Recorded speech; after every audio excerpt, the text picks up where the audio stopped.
everyone. It's that social worker called Sandra Lisned Masawi, and welcome to yet another episode of I Am the Monologue.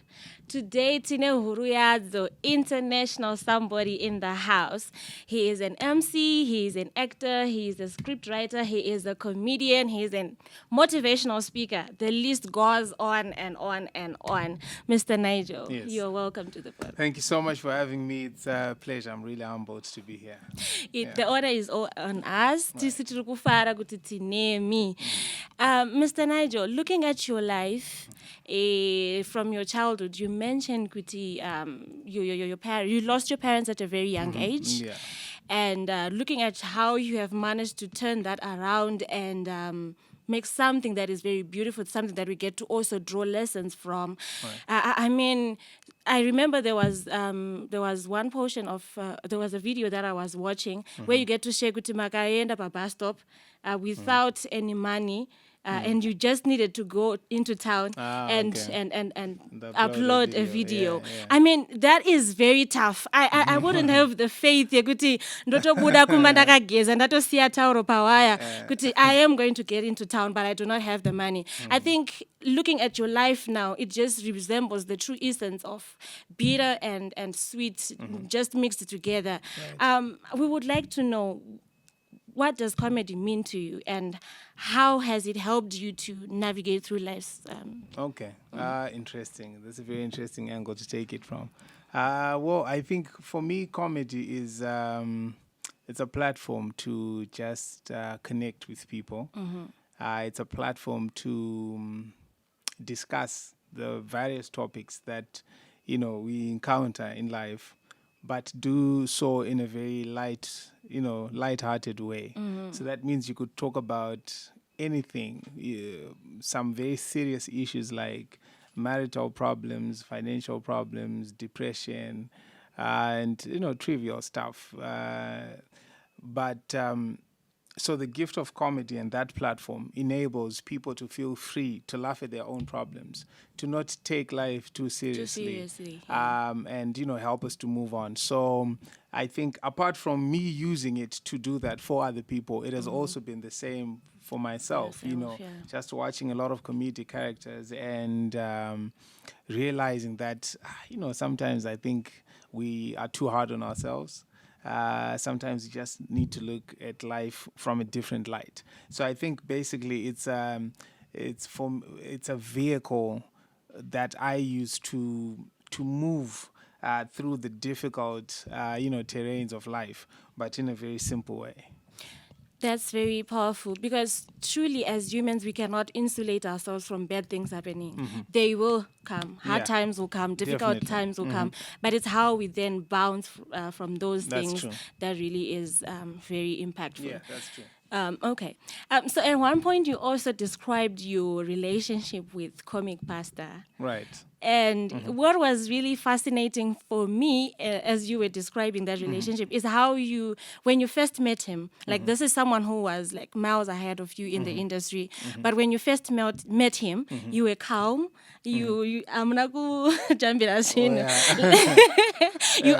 the relationship to grow naturally. And even till now, you have got this very beautiful, disciplined and deep relationship. Drama on social media and all.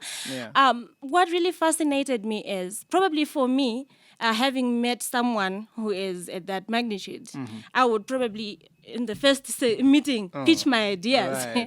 Because, well, it's general knowledge. To make it, you need connections, you need someone holding your hand, you need that mbinganeta. What advice would you give to us as young people in terms of connecting effectively, like networking and finding mentors? Oh, it's very, very interesting. I think it's the first time I've ever been asked such a question. Very interesting. Well, I think how I approached it is a balance of two things. I think, well, maybe my personality and also just my view on life, because I imagine, Kuti, in a day, let's take, for instance, a very rich guy, and then you want to text them and ask for money. But before you do that, before I would do something like that, I would ask myself, but kubva makuseni paamuka vangava vari vanhu vangani vamutumira message yekuti mudhara mumzi wangu ari kurwara, mudhara ndiri kudawo scholarship handiti. So ndinenge ndichifunga kuti I then realize kuti handifunge kuti answer yangu kana kuti solution yangu iri munetsa munhu uyu, but I think my solution is first in this person getting to know me and to understand me. Then they will see if it's worth working with me. And then also, I'm shocked. Sometimes someone just meets you and instantly all they think about is, can we work together? It's not bad. It's being, and sometimes opportunities just come kawan. Sometimes you need to seize them. But sometimes, in personal, for me, it's just a turn off. Like it puts me off. You don't see me as a person. Also, you don't see me as a human being. You just see me as an opportunity. You see me as an accessory. You just see me as a platform to go somewhere. So if that's how you want to do it, then I'll just direct you to my office, and then you have to pay whatever you have to pay, set up a meeting and stuff like that. But when you get to connect as humans, because for me, when I saw him, my thoughts are like, I like this guy. I really appreciate his talent, right? If I'm going to get to sit down with him, it's not that he gives me a shot. Like, and I've also never believed in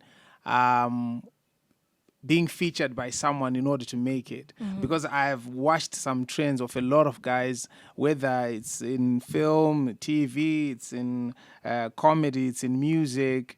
Someone gets a very big artist to feature, and then they think their career is going to, but we're always going to remember you as the guy who featured whatever. I you totally get it. Yeah. So with this game, people always respect you for what you have got to offer.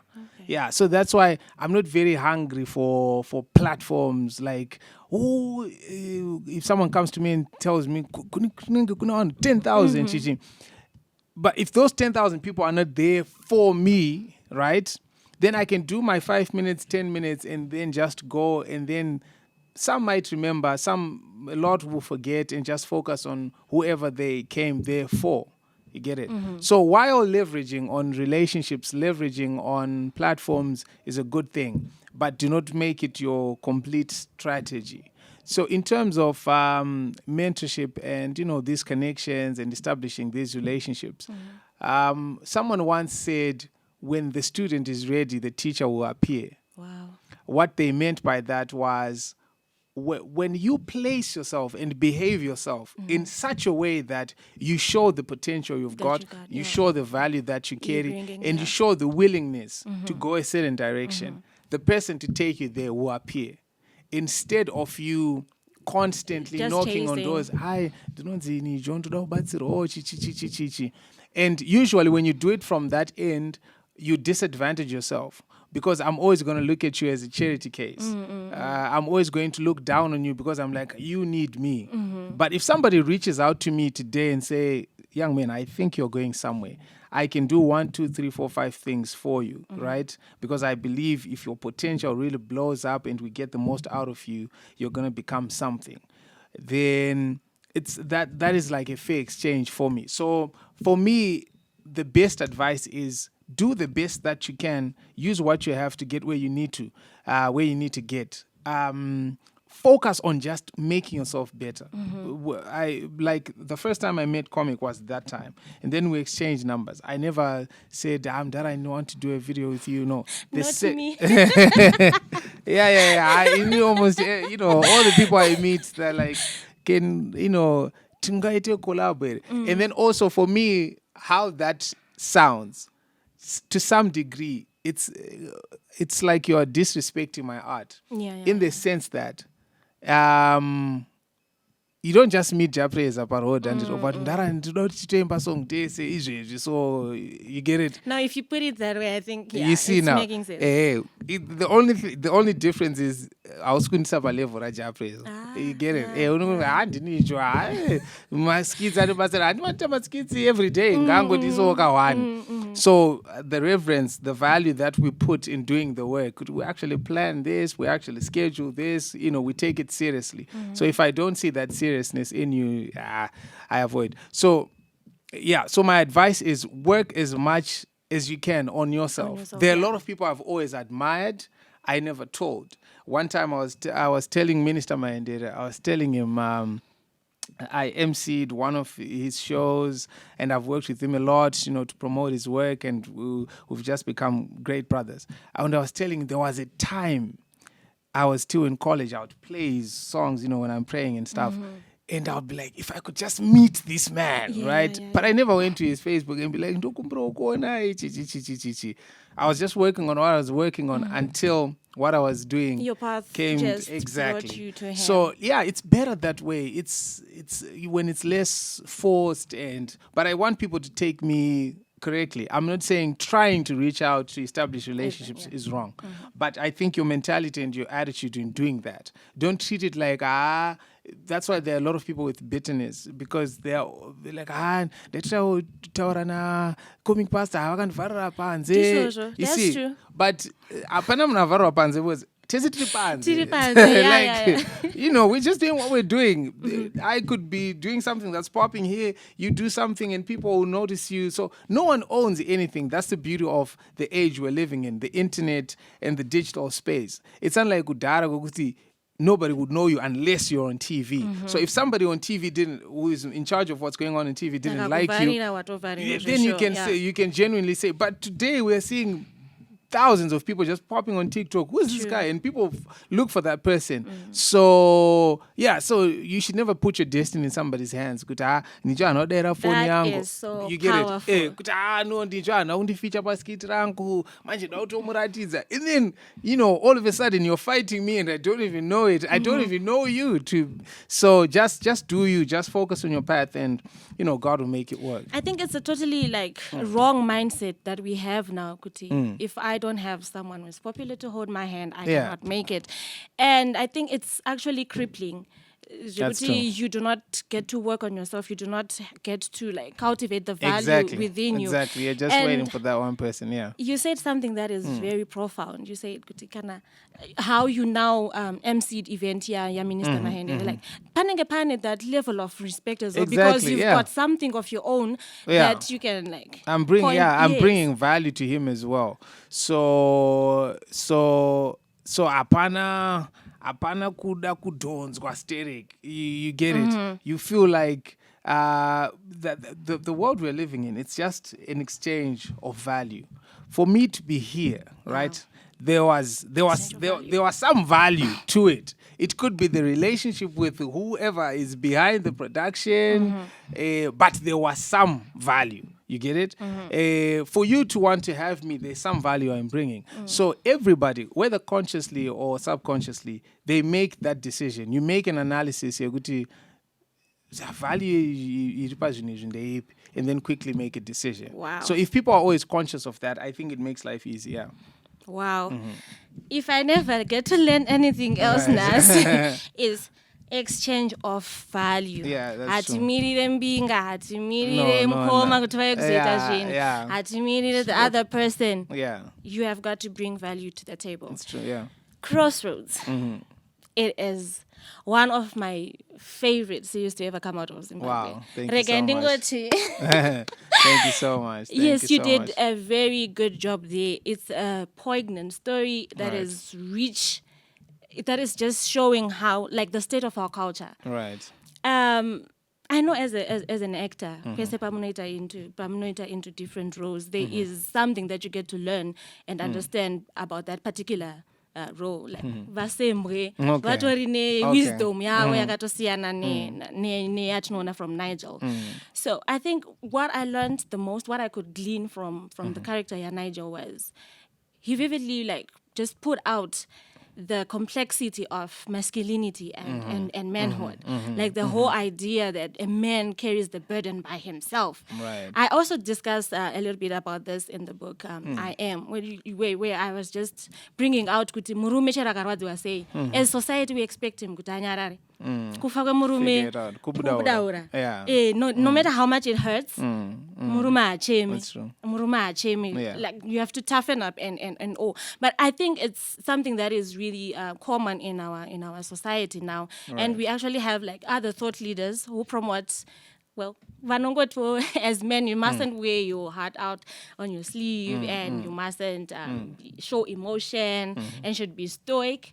But I feel like Nigel really brought out this side and really made us to be aware of the dangers of maybe upholding some of these harmful social norms. Right. I want to know from you, what is the biggest lesson that you also took or learned whilst portraying the role that of character? Yeah. I think my biggest takeaway from that series is there's nothing more powerful than the truth.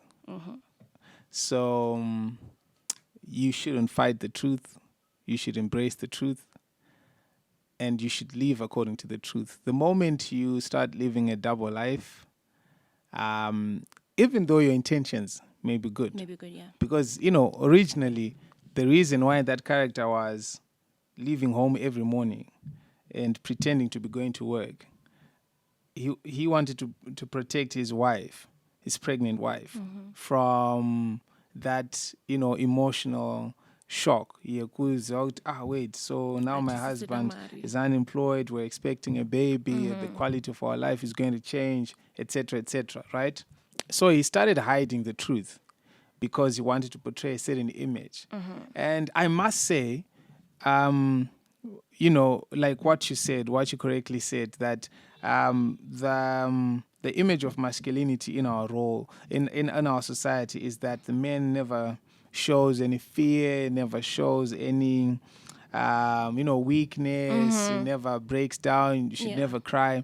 And I actually subscribe to a part of that because the man was created to be the leader. So I cannot constantly be breaking down. I cannot constantly be screaming at every attack. Mapinda nyoka, dindato pamsoro pesofa, mai ndo vakutotsvaga say, handiti, you are the leader. Exactly. Right? Sure. But also, a true leader is accountable. A true leader must have integrity.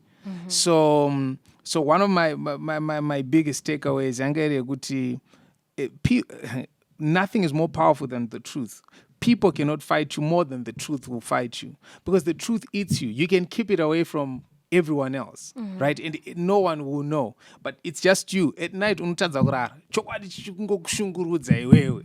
Not munhu, hapana munhu ambokufonera, hapana munhu amboita sei. Chiri kungokunetsa. So wherever you go. So it is always good to be on the side of the truth. Just check your life, whether you're a man or a woman. Which side are you living on? If you're on the same side with the truth, you are safe. But if you are fighting the truth, if you're fighting to keep the truth away, if you are failing to confront the truth about yourself, because that's what some people actually do. They just fail to confront the reality about who they are or the situation they're in. They think that they will fix it by avoiding it. But the truth is that you have to confront it and deal with it. So the truth always wins. There is nothing more powerful than the truth. Yeah, Nigel finally just got swallowed. Right. Exactly. Yeah. Okay. So what would you say, maybe, how can we improve on maybe men opening up about their troubles, like their struggles? Because as of now, I think rates of suicide amongst men, they're high. They are very high. And Africa being a region that has like the highest rates, 18.0 per 100,000. I think it's a matter of finding out why they hide the truth in the first place, and then you deal with that. What am I afraid of, right? So, if my wife has shown some resilience or some strength or some courage or some whatever positive virtue they've shown before, it gives me confidence to deal with any kind of situation that requires that kind of virtue. Okay. For instance, if there is a day that we've gone without food, right, in the house, and I observe the behavior of my wife during that time, if such a day ever comes again, I'm not afraid to tell her, nasi pakaipa food, right? Not to say you make it a habit or whatever, but kunzwisisa out, but patansina chinu.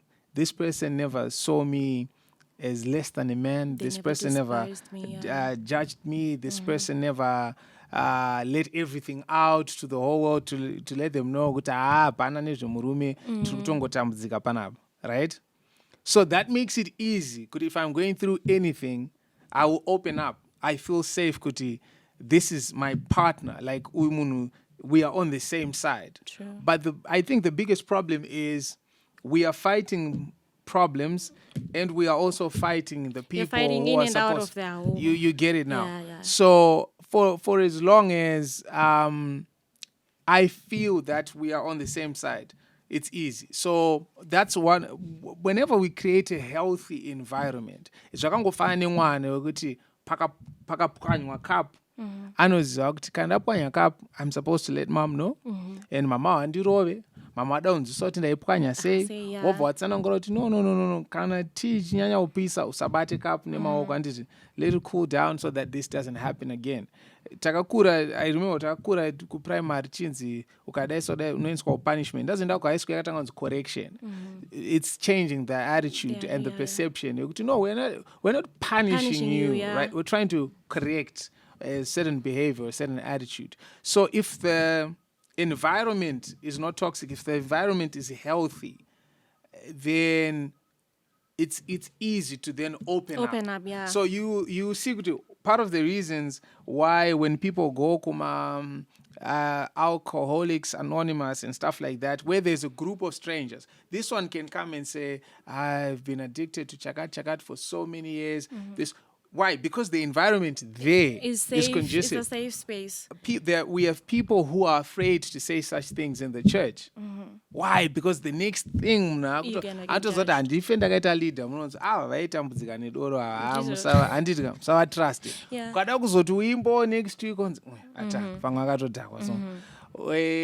and then people look at you differently.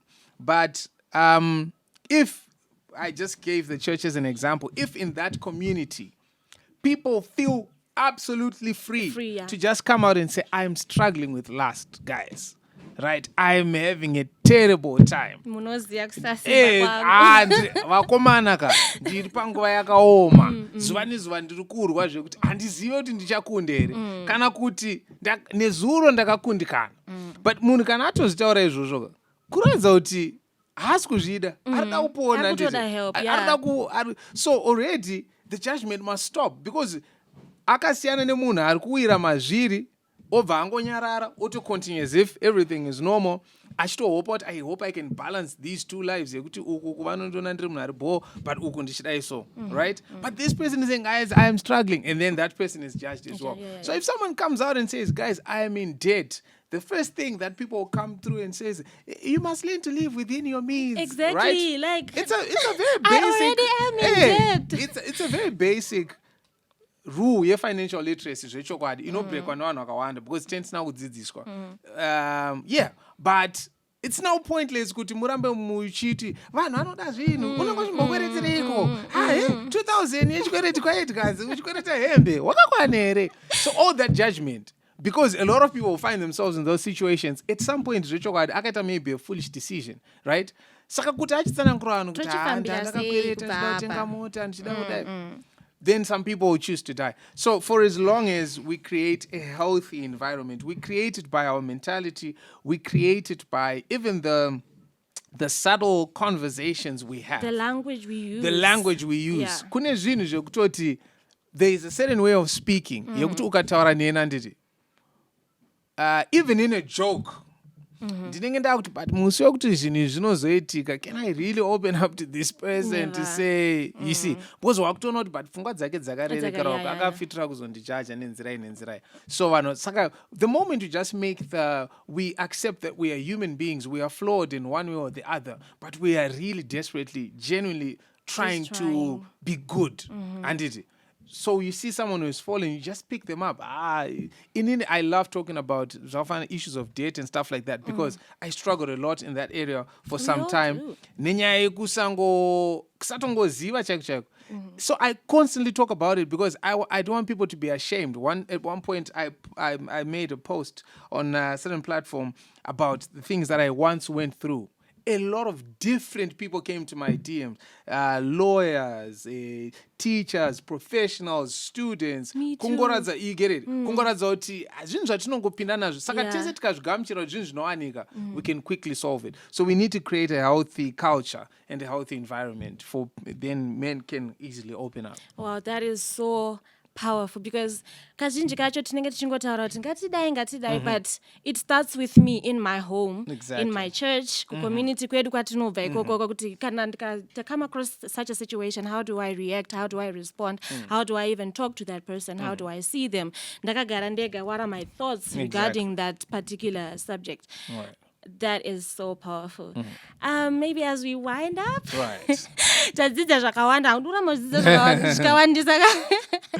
I just wanted to take a moment to acknowledge your philanthropic work. Well, for me, I indonate philanthropic work. I know for many, the philanthropy is kuti tikupa vanhu mari, tikupa vanhu mabands vari pakuona vari kurarama in the streets, or maybe iri kutopesa mazuva ekutenga masanitary pads. Inspired Masterclass. Right. I feel it's one of the biggest philanthropic initiatives that we have here in Zimbabwe because it's creating a platform, it's opening up opportunities for for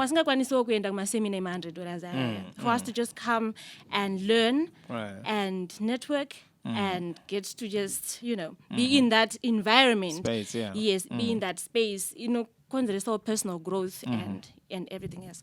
I just wanted to know, how was the Inspired Masterclass born? How it was born? Wow. I think it came from a place of a lot of times, I get some DMs and requests, and people be like, I want mentorship on this topic, or I want help with this, I want help with that. So that's part of the reason why I initiated that. I thought, what if we just create an event where we come and address these issues? And a part of it came from my belief system. If you see, the stuff that we deal with has got to do with discovering your purpose, financial literacy, and mental health awareness, which are things I feel strongly about. And those are three areas I strongly feel that if they are dealt with well, you are most likely going to have a good life. So true. Like, you're going to have a good life. So true. If your money is in order, if your health is okay, and if you know your purpose, then you can live a very meaningful life. So that's part of what necessitated the birth of the Inspire class, to just say, we want to create this platform where people can come and learn and interact, because the other thing that kills dreams and positive desires is being in the company of people who don't see life the way you see it. People who don't have the same aspirations. So, sometimes you go on Facebook, whatever, and there are so many mixed signals. There's one person who's very positive, another person who's complaining about everything, and then you start feeling like, it just wears off your energy. So, but if you bring positive-minded people all in one room, place, tea break, last thing I do try is, but you feel recharged, and I feel like that's all we need to just keep going. So I think that was the driving force behind starting that. That is so powerful. I think it is so strategic, and you're giving us something that is very, very meaningful and needed. I really maybe desire if there is a way to just kumadimbura even nekumageto vasingazowani mari yebhazi to come where you are hosting the event. Maybe we can have, I don't know. We will wait to hear from you. Thank you. Ndezvipi zvatingatarisira in terms of Inspired Masterclass this year? Yeah, well, so we are going to have 2 editions. One thing we are considering working on is also doing the Inspired class for junior Inspired class for like the ages from say 12 to 18. Amazing. Because one of the things we realized is a lot of these programs we're having as adults, it's an effort to fix broken people. Yeah, we're trying to mend damaged people, people who have for a lot of years gone through a process of being, their self-esteem is being destroyed, their confidence is being worn down and stuff like that. So I had a conversation with one lady called Carol at one point, and she was letting me know that, look, we've got a lot of young kids who need to be mentored. So that instead of when they're 18, you're having these seminars to try and fix their confidence. This is something they've got altogether. Already that has been so that might be one dimension, God willing, that we might explore. Just also having a segment or a different session or edition for the young ones. Yeah, that is so powerful. And let me just say this: we have tried it. We have what we call a life skills hub.